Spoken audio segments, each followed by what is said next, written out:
Hi hello welcome to Tamizha channel.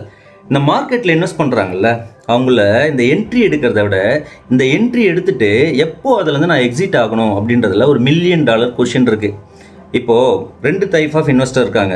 ஒன்று short term investor, இன்னொன்று long term investor. இந்த short term investor பற்றி ப்ராப்ளமே கிடையாது. ஏன்னா அவங்க உள்ளே போகும்போது டிசைட் பண்ணிவிடுவாங்க எவ்வளோ ப்ராஃபிட் அவங்களுக்கு வேணுன்றது. ஒரு 10 to 15% எனக்கு வேணும் அப்படின்னு அவங்க முடிவு பண்ணிட்டாங்கன்னா அந்த 10 to 15% வந்த உடனே அவங்க வந்து ப்ராஃபிட்டை புக் பண்ணி வெளியில் வந்துடுவாங்க. அவங்களுக்கு எந்த ப்ராப்ளமும் கிடையாது. இந்த லாங் டேர்ம் இன்வெஸ்டர் இருக்காங்க இல்லையா, அவங்களுக்கு தான் இப்போ பெரிய பிரச்சனை. என்னென்னா அவங்க ஒரு ஸ்டாக்கை ரொம்ப ஹை கன்வின்ஷனாக நான் வந்து ஒரு 5 வருஷத்துக்கு நான் ஹோல்ட் பண்ண போகிறேன், இல்லை ஒரு 10 வருஷத்துக்கு ஹோல்ட் பண்ண போகிறேன் அப்படின்றத, இல்லை ஒரு 5x 10x வரைக்கும் இதை நான் ஹோல்ட் பண்ண போகிறேன்ற முடிவோட அந்த ஸ்டாக் எடுத்துருவாங்க. ஸ்டாக்கு நல்லா பர்ஃபார்ம் ஆகிட்டு இருக்கும். அது ஒரு 1x 3x, இப்போ ஃபார் எக்ஸாம்பிள் லாராஸ் லேப் மாதிரிலாம் ஒரு 3x கொடுத்துரும். இப்போ அவங்களுக்குள்ள ஒரு சின்ன டவுட் வர ஆரம்பிச்சிடும். இதை நம்ம எவ்வளோ நாள் தான் ஹோல்ட் பண்ணுறது, எப்போ இதை ப்ராஃபிட் புக் பண்ணுறது, நம்ம இதில் எக்ஸிட் எப்போ நம்ம ஆகுறதுன்றத ஒரு சின்ன குழப்பம் வரும். இது எல்லாத்துக்கும் எனக்கு தெரிஞ்ச ஒரு 4 to 5 பாயிண்ட்ஸ் சொல்கிறேன். இப்போது நீங்கள் அந்த ஸ்டாக் உள்ள எப்போ என்ட்ரி ஆவீங்க, அந்த ஸ்டாக்கு ஒரு ஹை க்ரோத் இருக்குது அப்படின்னு தானே போவீங்க. Point number 1.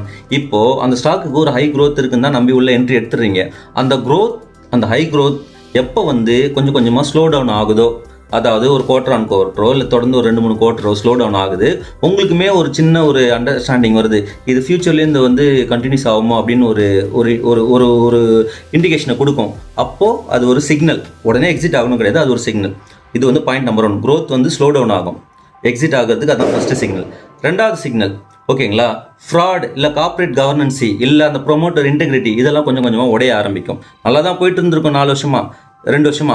இப்போ திடீர்னு பார்த்தீங்கன்னா புதுசாக கார்ப்பரேட் கவர்னன்சி ஒழுங்காக வந்து ரிசல்ட்டை சப்மிட் பண்ணல, நம்ம ராஜேஷ் எக்ஸ்போர்ட்டில் நடந்தது இல்லையா, அந்த மாதிரிலாம் நடக்கும். அப்படின்ற போது அந்த ப்ரொமோட் இன்டெகிரிட்டிலாம் குறையுது இல்லையா.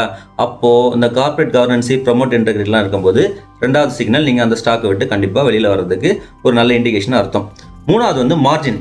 இப்போ எந்த ஒரு ஸ்டாக்காக இருந்தாலும் நம்பி உள்ளே போகிறோம், இயர் ஆன் இயர்னு பார்த்தீங்க இல்லை குவார்டர் ஆன் குவார்டர் பார்த்தீங்கன்னா நல்லா மார்ஜின் இன்க்ரீஸ் ஆகிட்டே போகும். திடீர்னு பார்த்தீங்கன்னா அந்த மார்ஜின் அப்படியே டிக்ளைன் ஆகிட்டே வரும்.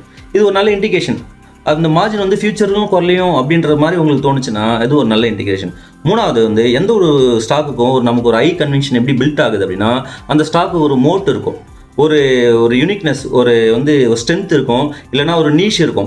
அது வந்து இப்போ புதுசாக ஃபார் எக்ஸாம்பிள் வந்து இந்த ஒரு ஹை காம்ப்ளெக்ஸ் ப்ராடக்ட்டை இந்த கம்பெனி மட்டும்தான் பண்ண முடியும் அப்படின்ற ஒரு ஸ்டேஜ் இருக்கும்போதுக்கு எல்லாருக்கும் அதுக்கு ப்ரீமியமாக வந்து அந்த ஸ்டாக்கு ப்ரைஸ் கொடுத்து எல்லாரும் ஐபி கொடுத்து வாங்க ஆரம்பிப்பாங்க, நல்லா க்ரோத் ஆகும். திடீர்னு இன்னும் அந்த காம்ப்ளெக்ஸான பிஸ்னஸ் உள்ள காம்படிஷன் வரும்போது அந்த காம்ப்ளெக்சிட்டி, அந்த மோட் உடஞ்சி கொஞ்சம் கொஞ்சமாக அந்த ஸ்டாக் வந்து அதோட மார்ஜினை கொஞ்சம் கொஞ்சமாக கம்மியாக ஆரம்பிக்கும்.